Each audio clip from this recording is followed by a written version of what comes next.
Hello दोस्तों, कैसे हैं आप सब। एक बार फिर से स्वागत है आपका अपने यूट्यूब चैनल एनी एग्जाम में। इस वीडियो में हम आरआरबी एएलपी सीबीटी 2 के लिए फिटर ट्रेड से जो है वो क्वेश्चंस को अटेम्प्ट करेंगे। प्रीवियस ईयर क्वेश्चंस रहेंगे जो कि 21 जनवरी 2019 को शिफ्ट 2 का ये पेपर होगा। इसके अंदर फिटर ट्रेड से किस तरह के क्वेश्चंस पूछे गए थे वो हम इस वीडियो में देखेंगे, तो एंड तक वीडियो को जरूर देखिएगा। वीडियो पसंद आए तो इसे लाइक शेयर और सीबीटी 2 की एग्जाम की प्रिपरेशन के लिए इस चैनल को सब्सक्राइब जरूर कीजिएगा। तो फिटर ट्रेड से क्वेश्चंस रहेंगे, फटाफट से हम अपने प्रैक्टिस सेट पे आते हैं।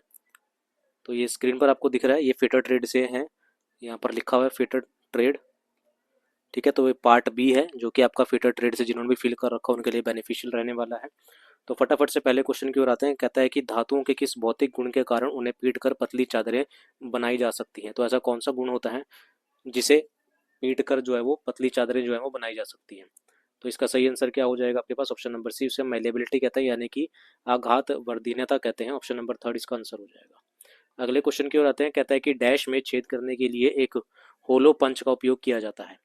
तो किसमें एक छेद करने के लिए जो है वो एक होलो पंच का इस्तेमाल किया जाता है। तो किसमें आपके पास चमड़े में जो है वो एक छेद करने के लिए एक होलो पंच का इस्तेमाल किया जाता है। अगला क्वेश्चन पूछा गया था। कहता है कि निम्न में से कौन सा एक प्रकार का कंपैरेटर नहीं है, यानी कि संतुलक नहीं है।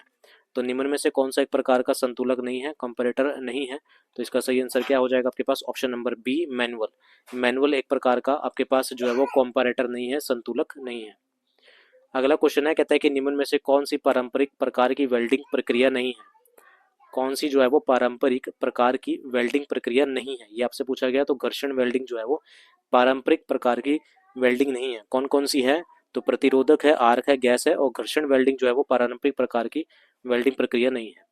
एक स्क्राइबर का पॉइंट एंगल डैश होता है। तो जो स्क्राइबर होता है उसका पॉइंट एंगल कितना होता है, 12 डिग्री से लेके 15 डिग्री तक जो होता है वो स्क्राइबर का पॉइंट एंगल होता है।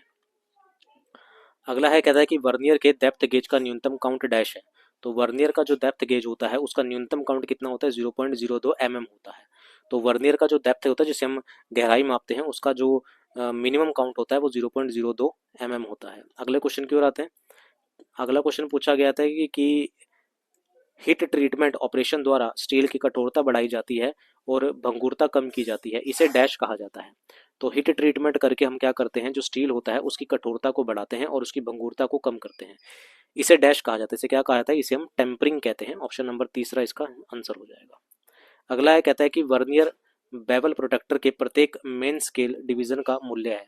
तो वर्नियर बेवल प्रोटेक्टर जो होता है उसके प्रत्येक मेन स्केल डिवीजन का मूल्य कितना होता है, 5 इंच होता है। ऑप्शन नंबर आपके पास एक सही हो जाएगा। अगला है, डैश धातु का एक यांत्रिक गुण है।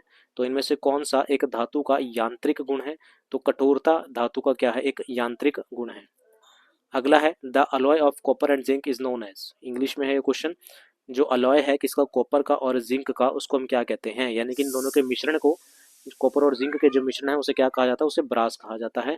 ऑप्शन नंबर एक सही हो जाएगा। अगला है, कहता है कि किस सामग्री से हथौड़ा बनाया जाता है। तो हथौड़ा बनाने की जो सामग्री होती है उसे क्या कहा जाता है, किस सामग्री से बनाया जाता है। तो ये बनाया जाता है option number A, drop forge carbon steel. Drop forge carbon steel सामग्री से जो है वो हथौड़ा बनाया जाता है। अगला है, यदि आप किसी स्विच बोर्ड में छेद करना चाहते हैं तो आप डैश का उपयोग करेंगे। यदि आपको स्विच बोर्ड में छेद करना है तो आप किसका उपयोग करेंगे, तो आप हैंड ड्रिल मशीन का इस्तेमाल करेंगे। ऑप्शन नंबर तीसरा आंसर हो जाएगा, चौथा आंसर हो जाएगा। अगला क्वेश्चन है 13वां क्वेश्चन। कहता है कि एक अर्ध गोलाकार की होती है जिसका उपयोग लाइट टॉर्क ट्रांसमिट करने के लिए किया जाता है। एक अर्ध गोलाकार की होती है, यानी कि पूरी गोली नहीं होती, अर्ध गोलाकार की ऐसे की होती है जिसका उपयोग जो होता है लाइट टॉर्क ट्रांसमिट के लिए किया जाता है। कौन सी होती है, एक वुडरफ की। वुडरफ की जो होती है वो एक अर्ध गोलाकार की होती है जिसका उपयोग लाइट टॉर्क जो होता है ट्रांसमिट करने के लिए किया जाता है। कौन सी धातु मोड़ने के लिए उपयुक्त नहीं है, तो आपके पास टंगस्टन जो है वो मोड़ने के लिए उपयुक्त नहीं होती। ऑप्शन नंबर दूसरा सही है। 15वां क्वेश्चन पूछा गया था कि कहता है कि the box nut of a bench vice is made up of. तो जो बॉक्स नट होता है किसका, बेंच वाइज का, ठीक है, वो किसका बना होता है, वो फॉस्फोरस ब्रोंज होता है। ऑप्शन नंबर 20 का सही है। अगला क्वेश्चन है आपके पास, कहता है कि लाइट शीट मेटल वर्क के लिए वर्क में किस रिवेट का उपयोग किया जाता है। रिवेट की बात हो रही है यहाँ पर। तो किस तरह के रिवेट का उपयोग किया जाता है लाइट शीट मेटल वर्क में, तो ये आपके पास टिन में जो होता है रिवेट का इस्तेमाल किया जाता है। ऑप्शन नंबर बी सही हो जाएगा। 17वां क्वेश्चन पूछा गया था, कहता है कि किसी मैचिंग पेयर के दोनों भागों में क्या सामान्य होता है। किसी मैचिंग पेयर के दोनों भागों में क्या सामान्य होता है। आपके पास मूल आकार जो है उनका सामान्य होता है। किसी मैचिंग पेयर के दोनों भागों में क्या समान होगा, उनका मूल आकार समान होगा। अगला है, निम्न में से कौन सा डायरेक्ट मापक उपकरण है। तो डायरेक्ट मापक उपकरण आपको बताना है कि इनमें से कौन सा है। तो वर्नियर कैलिपर, वर्नियर कैलिपर से आप डायरेक्ट मेजर कर सकते हैं। तो ये डायरेक्ट मेजरिंग इंस्ट्रूमेंट होता है कौन सा, वर्नियर कैलिपर। अगला है, एक वायवीय प्रणाली में ए एंड डी गेट को डैश भी कहा जाता है, या फिर एंड गेट को क्या कहा जाता है। एक वायवीय प्रणाली जो है उसके अंदर जो ए एंड डी यानी कि एंड गेट होता है उसे क्या कहा जाता है, उसे ड्यूल प्रेशर वॉल्व भी कहा जाता है। क्या कहा जाता है, आपके पास ड्यूल प्रेशर वॉल्व भी कहा जाता है।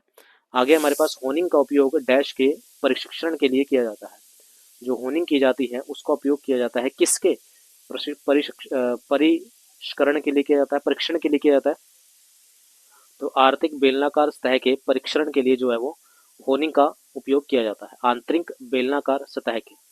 अगला है, वी ब्लॉक डैश के ग्रेड में उपलब्ध होता है। तो जो वी ब्लॉक होता है वो किसके ग्रेड में उपलब्ध होता है, वो ए और बी ग्रेड में जो है वो उपलब्ध होता है। तो वी ब्लॉक डैश के ग्रेड में उपलब्ध होता है किसके, आपके पास ए और बी ग्रेड के ग्रेड में उपलब्ध होता है। 22वां क्वेश्चन है, कहता है कि निम्नलिखित प्रक्रियाओं में से किसका उपयोग करके हल्के स्टील को उच्च कार्बन स्टील में परिवर्तित किया जाता है। तो आपको प्रक्रिया का नाम बताना है, उस प्रक्रिया का नाम क्या है जिसका उपयोग करके हम हल्के स्टील को जो है वो उच्च कार्बन स्टील में परिवर्तित कर देते हैं। तो इसका सही आंसर क्या हो जाएगा, इसका हो जाएगा आपके पास कार्बराइजिंग। कार्बराइजिंग जो होता है उसमें हम हल्के जो स्टील होता है उसे हाई कार्बन स्टील में चेंज कर सकते हैं। 23वां क्वेश्चन है, कहता है कि रैग बोल्ट इस टाइप ऑफ, रैग बोल्ट कैसा है, एक फाउंडेशन बोल्ट होता है, फाउंडेशन बोल्ट होता है रैग बोल्ट। अगला है 24वां क्वेश्चन, कहता है कि निम्न में से किस प्रकार की फोर्जिंग वाले काम में किसी स्पेशल डाई का उपयोग नहीं किया जाता। तो किस प्रकार की फोर्जिंग वाला काम है, आपको फोर्जिंग का काम बताना है कि किस प्रकार का फोर्जिंग काम होता है जिसमें किसी भी स्पेशल डाई का उपयोग नहीं किया जाता। तो वो होता है हमारे पास स्मिथ फोर्जिंग। तो स्मिथ फोर्जिंग में किसी भी प्रकार के डाई का उपयोग नहीं किया जाता। 25वां क्वेश्चन है, कहता है कि हाइड्रोलिक लिफ्ट के लिए पेट्रोलियम तेल की चिपचिपाहट डैश होती है। तो जो हाइड्रोलिक लिफ्ट होती है उनके लिए पेट्रोलियम तेल की जो चिपचिपाहट होती है वो कैसी होती है, निम्न होती है, मध्यम होती है, लिफ्ट के साथ वृद्धि होती है, या फिर ऊंचा। ऑप्शन नंबर डी इसका आंसर हो जाएगा। तो आपके पास हाइड्रोलिक लिफ्ट के लिए पेट्रोलियम तेल की जो चिपचिपाहट होती है वो ऊंची होती है, यानी कि हाई होती है। तो ऑप्शन नंबर डी करेक्ट हो जाएगा। तो ये थे हमारे पास 75 में से आज 25 क्वेश्चंस जो कि आपके पास फिटर ट्रेड से थे। उम्मीद है सभी के सभी क्वेश्चंस आपको जो है वो पसंद आए होंगे। वीडियो पसंद आई होगी तो सेशन को लाइक शेयर और सब्सक्राइब जरूर कीजिएगा fitter trade part B CPT 2 की तैयारी के लिए। अभी के लिए इतना ही रखते हैं और मिलते हैं इसी तरह के अगले पार्ट में। धन्यवाद, थैंक यू वेरी मच।